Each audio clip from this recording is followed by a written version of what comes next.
Ça a été compliqué, on est sur un week-end un peu pluvieux et non pas plus jeune.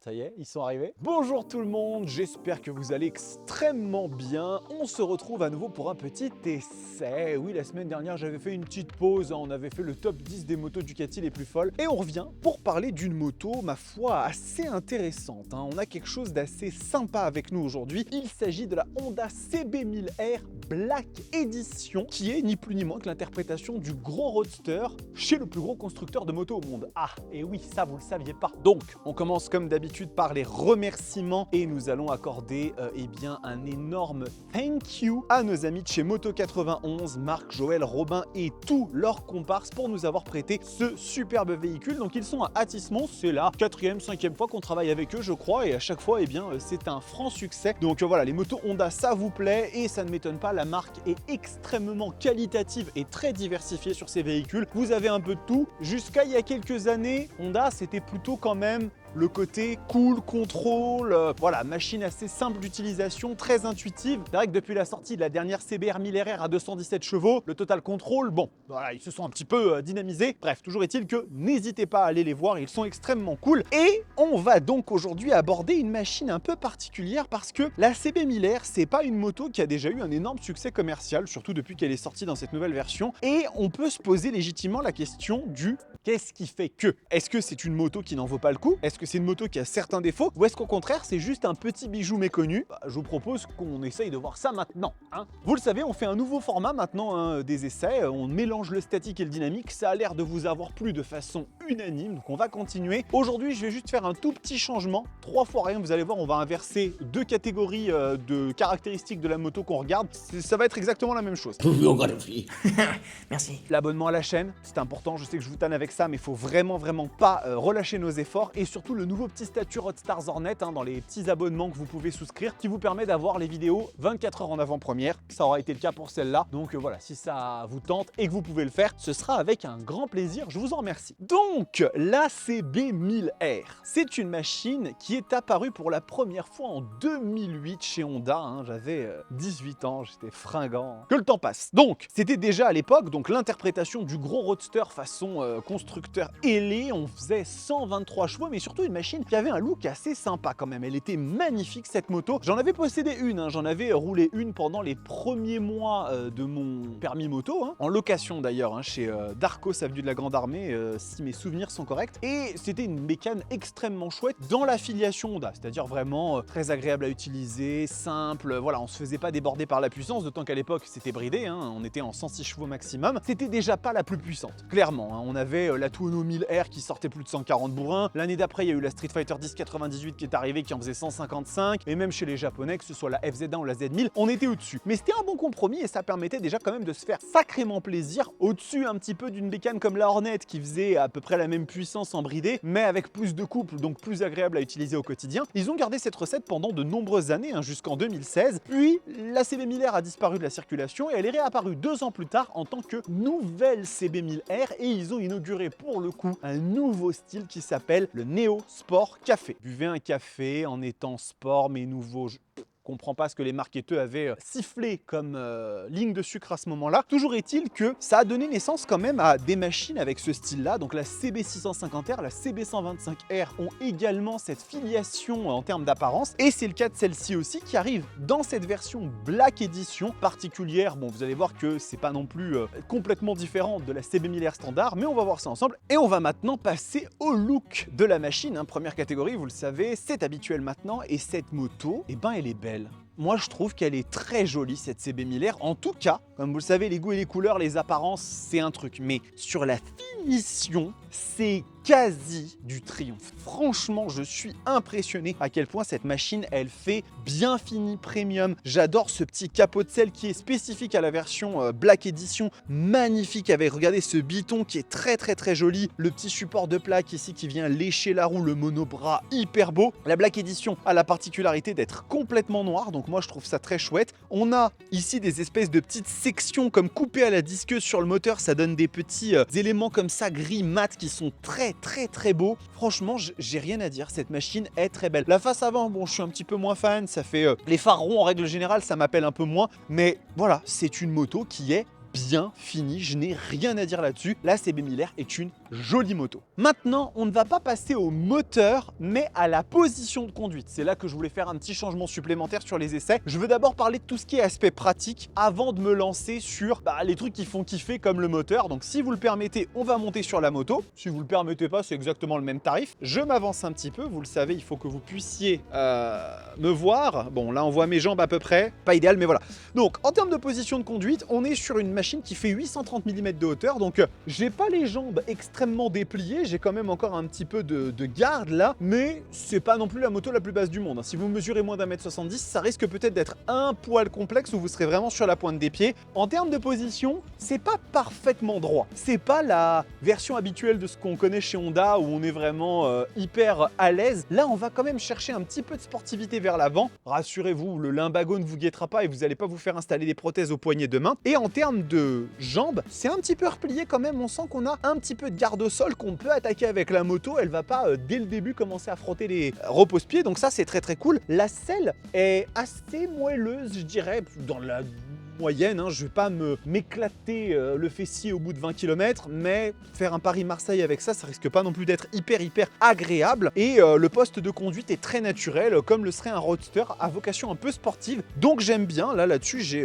rien à dire. On va la remettre en place. Et donc pour continuer sur les aspects pratiques, le réservoir sur cette moto fait 16 litres, ce qui est plutôt dans la moyenne basse de la catégorie. Et en termes de consommation, je vais vous le dire tout de suite, on est sur une conso moyenne de 7 litres 3 au 100 sur un trajet de 920 km, donc relativement fiable. Après, la machine doit être pas rodée encore totalement, hein. Le dos il donne quoi? Voilà, donc elle a bien fait 920 km seulement, il n'y a même pas la première révision qui a encore été faite. Peut-être que cette consommation peut baisser un petit peu, on va être dans les 7 litres au 100, donc 220-230 km d'autonomie. C'est dans la moyenne des roadsters hein, de cette catégorie, donc pour moi, rien d'étonnant. Ce que je vous propose, c'est qu'on aille tout de suite voir en dynamique ce que donne un petit peu cette première partie aspect pratique, la ville, tout ça, et on se retrouve après pour la suite. C'est parti. Allez, commençons par discuter d'aspects pratiques. Hein. Comme je voulais réorganiser un petit peu les essais maintenant qu'on fait du dynamique et du statique en même temps, je trouve que parler des aspects pratiques et de la position de conduite, toutes ces choses-là d'abord, c'est plus sympa pour se garder le meilleur pour la fin. Donc déjà, écoutez, la position de conduite, elle est exactement à l'image de ce que je vous ai dit dans le tour statique, c'est-à-dire qu'on a vraiment une position extrêmement agréable, un tout petit peu basculé vers l'avant, peut-être un poil plus que sur les productions Honda habituelles. Désolé si vous avez le soleil hein, dans le visage, je vais faire vite un petit demi-tour pour que ce ne soit plus le cas. Et on reste quand même sur quelque chose de sensiblement moins agressif que d'autres productions roadster de gros cœur auxquelles on est habitué. Et puis pour le reste, j'ai envie de dire que c'est du Honda tout craché, c'est-à-dire qu'on est vraiment dans la facilité. On a l'impression que la moto, ça fait 10 ans qu'on la roule. Alors on est dans la facilité, mais dans la facilité gros cœur quand même hein. On sent qu'on arrive sur les machines les plus puissantes de chez Honda. D'ailleurs, si je ne dis pas de bêtises, la CB 1000R est la deuxième moto la plus puissante du constructeur LA hein, derrière la CBR 1000RR qui elle est vraiment au firmament. Et écoutez, c'est hyper agréable. Au niveau du poids, hein, les 210-212 kg je crois de la CB 1000R se font totalement oublier. La répartition des masses est excellente et la machine se manipule vraiment extrêmement facilement, que ce soit d'ailleurs à l'arrêt ou bien lorsqu'on est à faible vitesse en ville. Tout ça, c'est super agréable. Au niveau des leviers, boutons, etc. Alors les leviers d'embrayage et de frein sont très agréables. C'est vraiment du japonais pur jus, c'est-à-dire que c'est doux. C'est très facile à utiliser. On va laisser passer la Citroën car on veut continuer à faire des vidéos et pas finir par terre.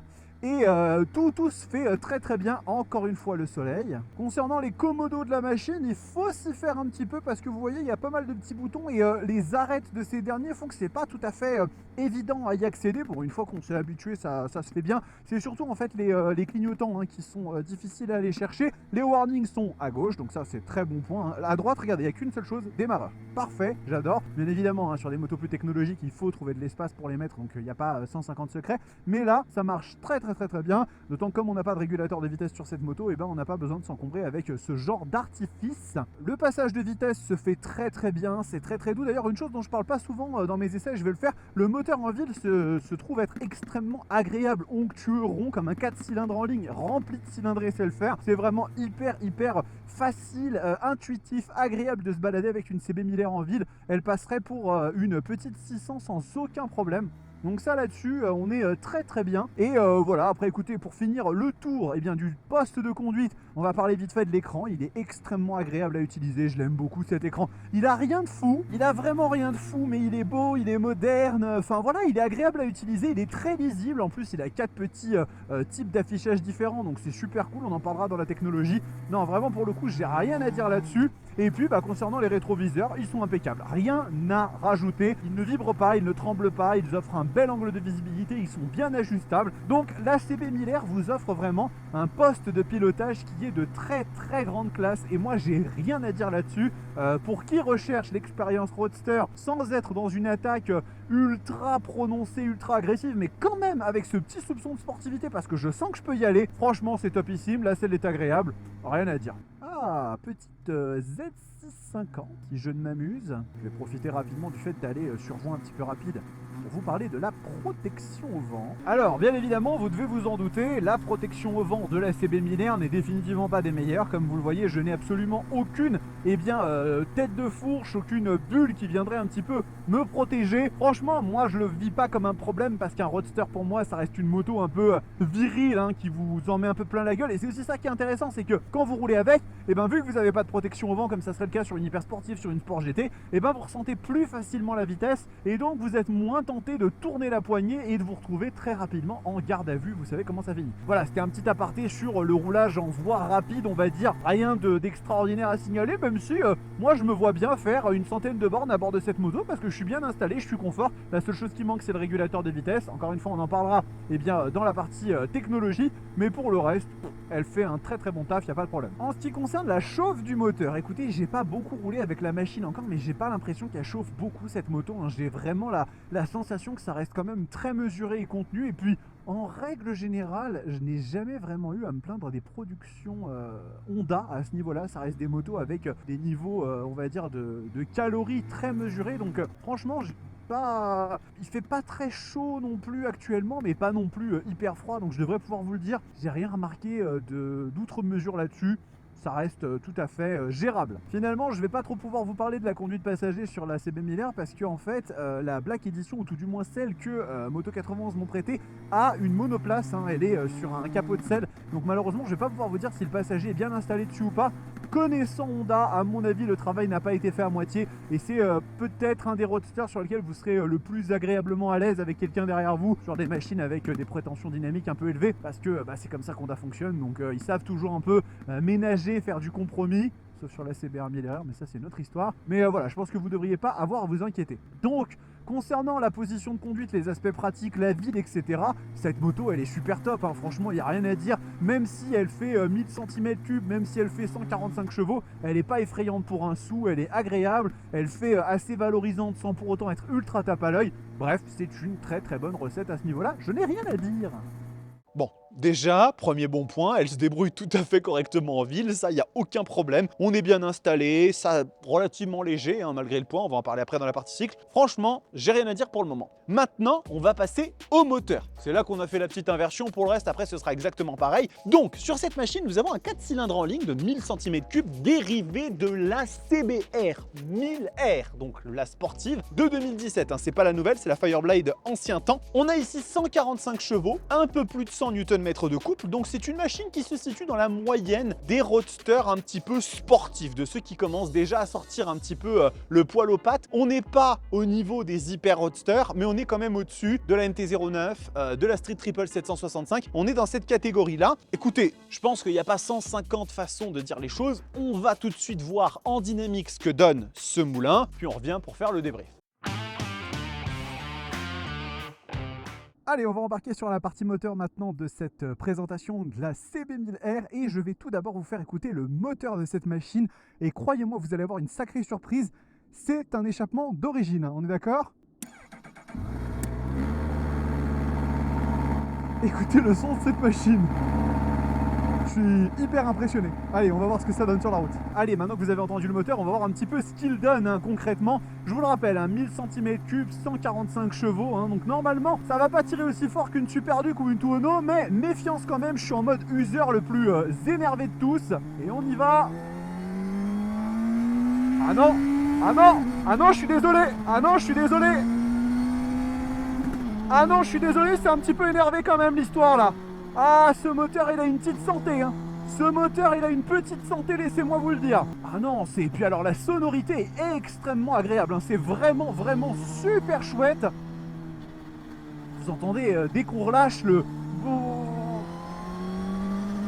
Ah non, non, dès les 5-6 000 tours minute, ça commence vraiment à s'énerver. Et en bas, en fait, il y a un petit creux entre 3 et 4, 5, allez, 3 et 5. Mais après, mon Dieu, ça sonne la charge de façon extrêmement convaincante. Et on se plaît à monter dans les tours. Ah ouais, très très agréable. Petite sonorité extrêmement rageuse, là, de 4 cylindres en ligne qui a autre chose à faire que d'enfiler des perles. Allez.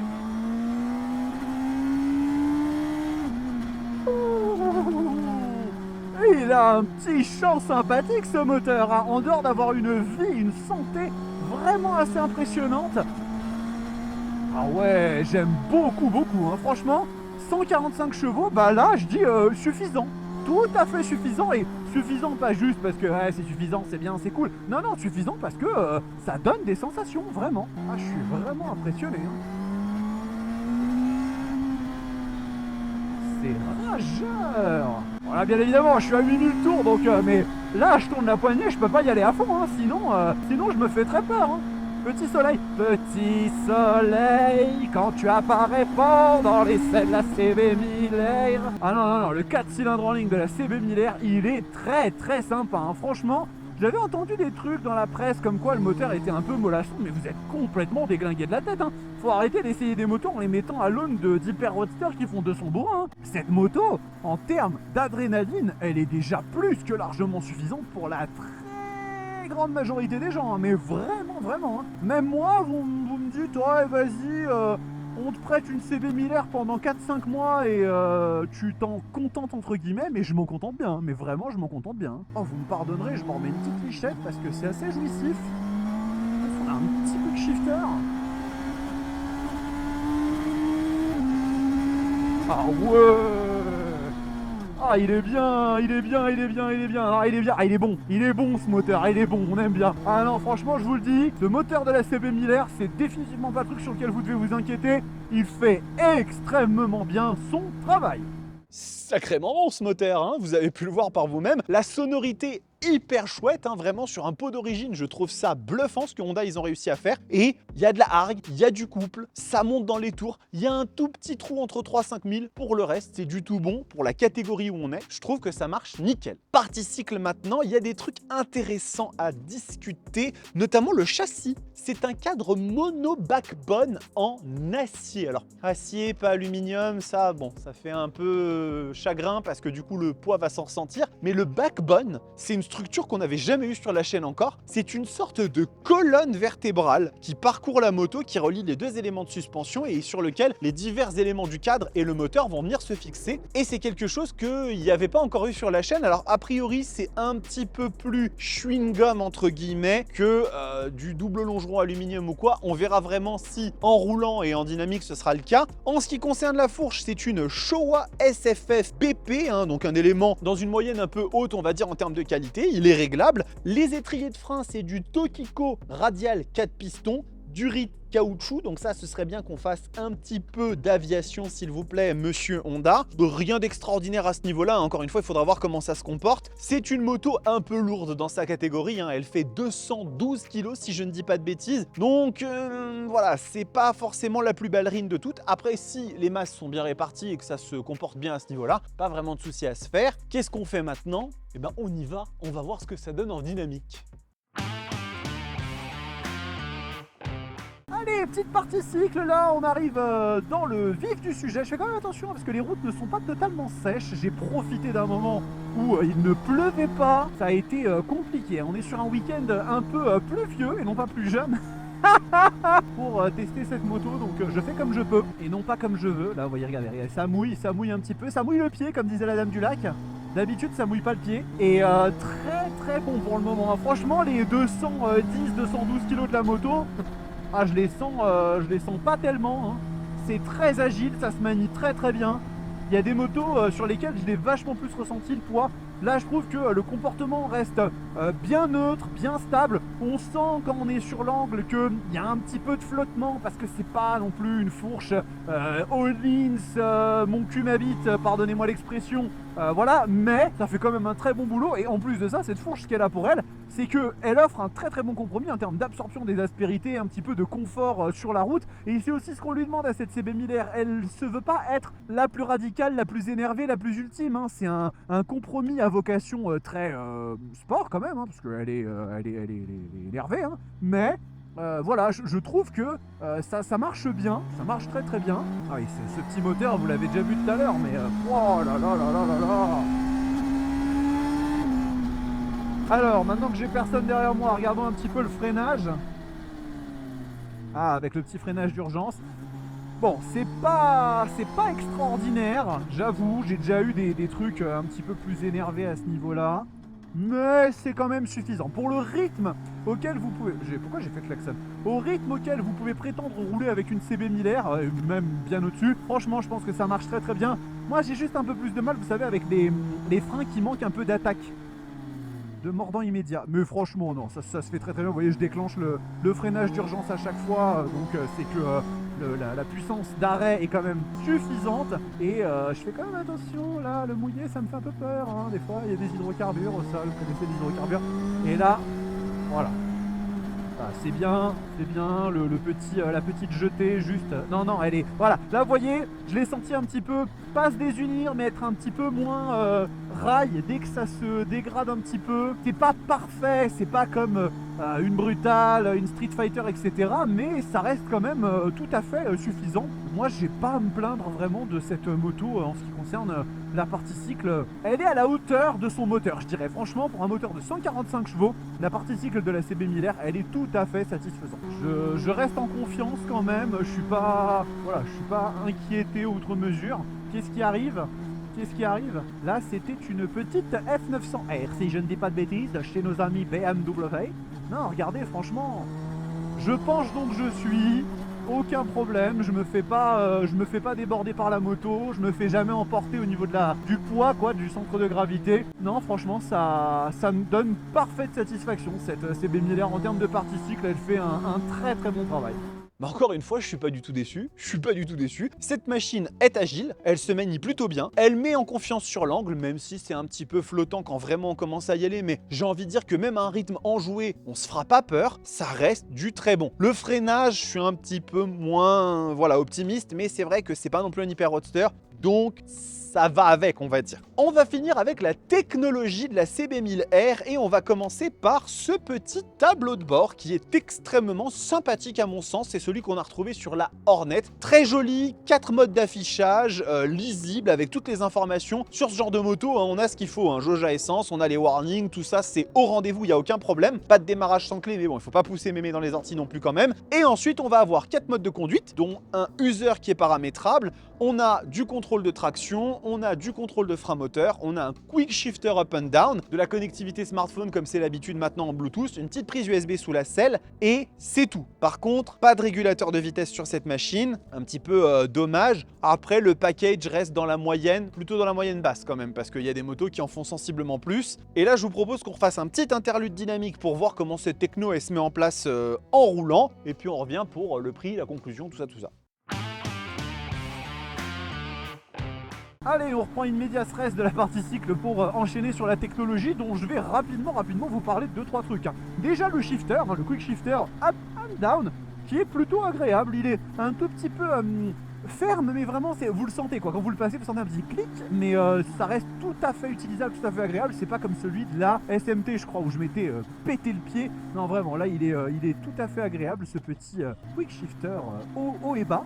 Up and down, ralentissons, nous sommes ici à 30 km/h, nous devons ralentir et je ralentirai donc. Après sur le reste, écoutez, nous n'avons pas malheureusement de régulateur de vitesse sur cette moto, donc nous devons faire avec, hein. C'est un peu dommage, hein. Au vu du prix de la moto, on en parlera à la conclusion, mais vous verrez que moi ça me fait un peu mal, ça c'est un truc qui manque sur cette machine, au vu de ses prétentions tarifaires. Pour le reste, on peut changer très facilement de mode de conduite en appuyant sur un gros bouton mode qui est ici sur le commodo gauche. Donc vous voyez, j'ai Sport, Standard, Rain, User, je les ai évoqués. Alors le mode Rain, parce que c'est aussi ça qui est intéressant, j'aime bien l'évoquer, je le trouve un poil agressif. C'est-à-dire que là, vous voyez, imaginez, on est sous la pluie, hein, vous imaginez,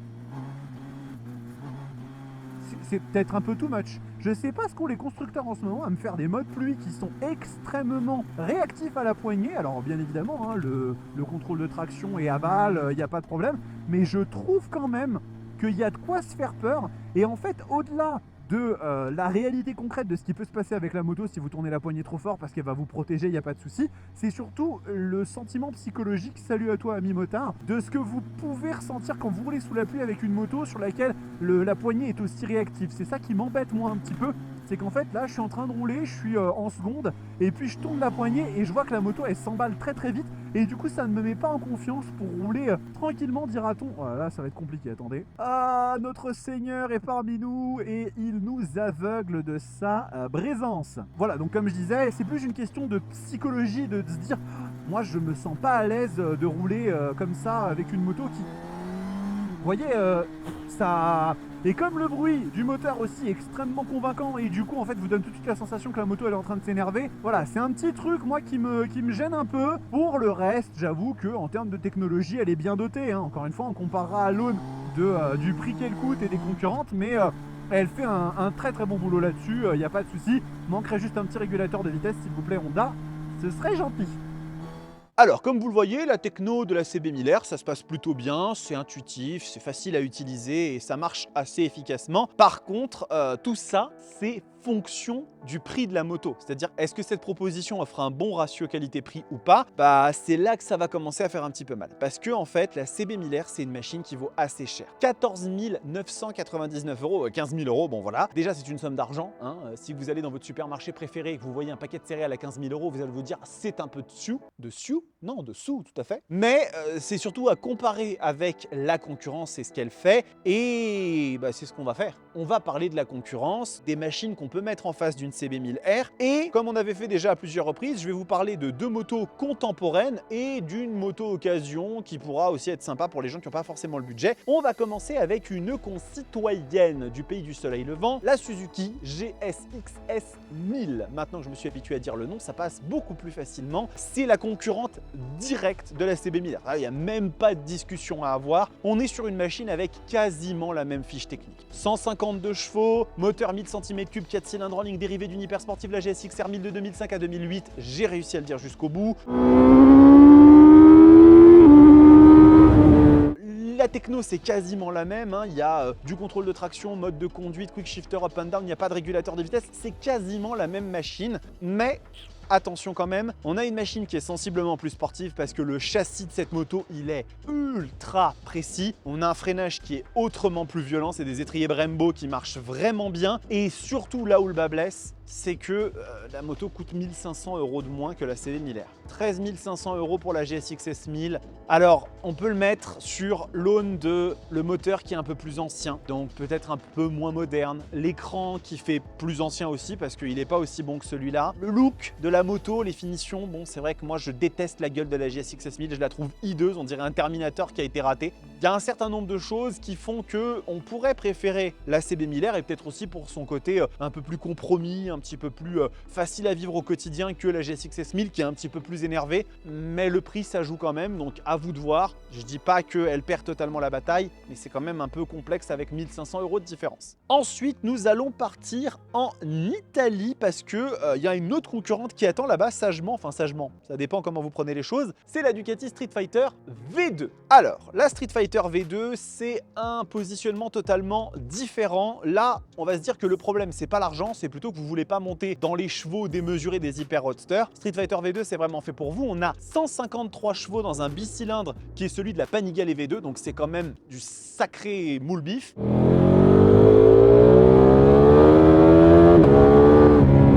On a un châssis qui est exceptionnel, de la technologie digne de la NASA parce que là elle monte quand même d'un cran par rapport à celle-ci, avec une moto qui est ultra sportive, ultra précise, ultra radicale hein, quelque part, hein. C'est fait pour une Street Fighter V2 sur un positionnement tarifaire qui est quand même plus élevé. On est à 18 690 €, pas du tout le prix d'une CB1000R, mais si vous voulez rester dans ce genre de positionnement, dans ce genre de chevaux, dans cette puissance un peu plus humaine on va dire que des bécanes qui font plus de 200 bourrins, ça peut être fait pour vous. J'avoue, attention quand même, c'est bien plus rigide, bien plus rugueux, ça chauffe beaucoup plus que cette Honda-là. À vous de voir, c'est plus exotique, c'est plus italien, on peut quand même se faire une petite Street Fighter V2. Et on va terminer par le petit point occasion avec tout simplement la prédécesseuse, la CB1000R de 2008 à 2016. Donc j'ai regardé un petit peu, vous pouvez en trouver dans des états extrêmement corrects sur des machines de moins de 10 ans, donc 2013 et plus, à moins de 20 000 km pour 8-9 000 €. Donc quand même plutôt correct. C'est une machine super sympa, très attachante, polyvalente, avec un moteur qui est cool, qui faisait 123 chevaux.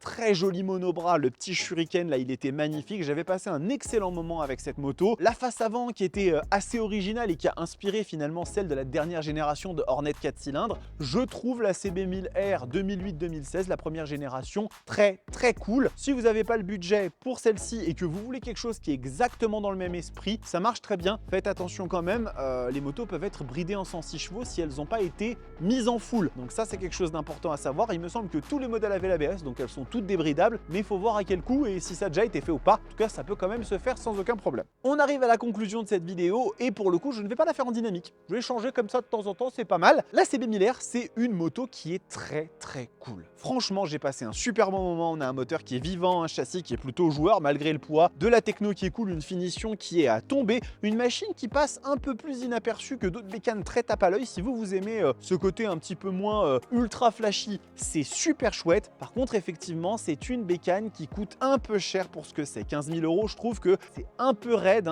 sur cette bécane qui arrive potentiellement dans sa dernière année d'existence. On n'a pas forcément eu d'informations quant à un renouvellement de la CB1000R dans ce modèle. Est-ce que Honda nous prépare, maintenant qu'ils ont sorti une nouvelle hyper sportive, une CB1000R sur base d'un moteur qui fait 217 chevaux, j'en sais rien, dégonflé de 30-40 bourrins pour arriver à 180-190 et aller se batailler avec la concurrence? À voir, Honda sont dans une nouvelle phase, ils ont abandonné le total contrôle sur l'hyper sportivité. Est-ce qu'ils vont le faire sur le Roadster? Tout ce que je peux vous dire, c'est que j'attends avec impatience de voir la suite des événements. Et bien voilà, cette vidéo est terminée les amis, j'espère qu'elle vous a plu. C'était chouette de refaire un petit essai chez Honda avec nos amis de Moto 91. Dites-moi ce que vous pensez dans les commentaires de la CB1000R, ou est-ce que vous préférez peut-être les alternatives chez Suzuki ou chez Ducati. N'oubliez pas de vous abonner à la chaîne, c'est très important. Le petit statut Roadstars Hornet, si vous avez les moyens, que vous voulez me soutenir 24 heures à l'avance les vidéos au minimum, c'est quand même plutôt cool je trouve. Et nous sommes lundi. Donc, demain, je suis à l'ECMA, les amis. Donc, ne ratez pas ça si vous êtes en train de regarder cette vidéo le jour de sa sortie. Mardi 7, live à 16h30 pour vous faire la première partie du salon. Mercredi 8, live à 16h30 pour vous faire la deuxième partie du salon. Ça va être